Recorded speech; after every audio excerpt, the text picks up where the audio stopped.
Pitimi.com, l'oiseau qui survole l'actualité.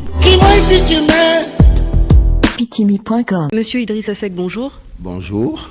Concernant la nouvelle alternance incarnée par Macky Sall, il y a un an, vous vous êtes désolidarisé de sa coalition. Qu'est-ce qui explique votre déception? La même chose que ce que disent les Sénégalais. D'abord, l'échec économique. Un taux de croissance qui fait que le Sénégal porte le bonnet d'âne dans la CEDEAO. Un échec politique parce que les ruptures vertueuses qui avaient été promises n'ont pas été réalisées. Macky Sall est encore assis sur les conclusions des assises nationales et du rapport de la commission de réforme des institutions. Or, il est notoire que le préalable à tout développement économique, c'est d'abord une profonde réforme de l'État, une profonde réforme de l'environnement des affaires pour susciter la confiance des acteurs. Ces derniers mois, le gouvernement mise sur le plan Sénégal émergent. Qu'est-ce que vous pensez de ce plan-là?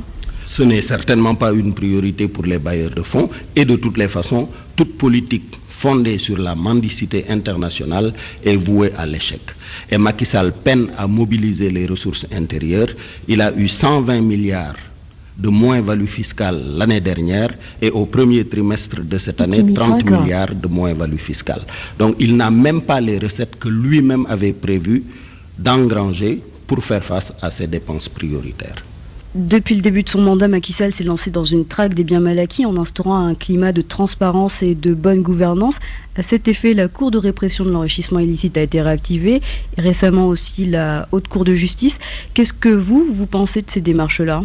La reddition des comptes est une obligation. Quand un responsable gère les biens de l'État, il doit en rendre compte. Cela fait partie des exigences démocratiques. Mais notre dispositif judiciaire avait tous les outils nécessaires pour faire rendre compte aux responsables qui ont géré. La CREI était inutile.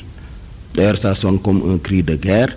Les leaders du PDS parlent de chasse aux sorcières, vous aussi? Ça y ressemble, puisque justement, le dispositif judiciaire n'a pas été réformé pour accéder à un niveau d'indépendance et de responsabilité qui autorise une confiance totale des citoyens et des justiciables à l'endroit de cette autorité judiciaire que certains peuvent considérer, parfois à raison, être l'objet de manipulation de la part de l'exécutif. Tout à l'heure, vous disiez qu'en 2012, vous vous étiez battu pour un idéal, et notamment pour le respect de la Constitution. Est-ce qu'aujourd'hui, 2 ans plus tard, vous avez l'impression que les choses ont réellement changé? Malheureusement, non, parce que nous avons combattu l'implication de la famille dans la sphère de l'État et de la politique. Aujourd'hui, c'est pire, puisque c'est la famille, la belle famille, les amis. Vous avez le frère, l'oncle, le beau-frère, tous envahissent l'espace politique. C'est ça qui fait d'ailleurs dire aux Sénégalais qu'il y a une dynastie qui s'est installée et ils ont trouvé ce mot de dynastie Faïsal des noms de Macky Sall et de son épouse. Comment en est-on arrivé là? Est-ce qu'on n'a pas tiré les leçons justement de toutes ces manifestations de 2012? Apparemment, il ne les a pas tirées. Je suis le premier à être surpris qu'ayant été témoin de la virulence avec laquelle le peuple sénégalais a rejeté une telle approche, qu'il soit là en train de refaire exactement la même chose en pire.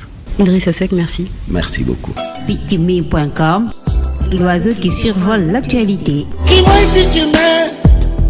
Pitimi.com.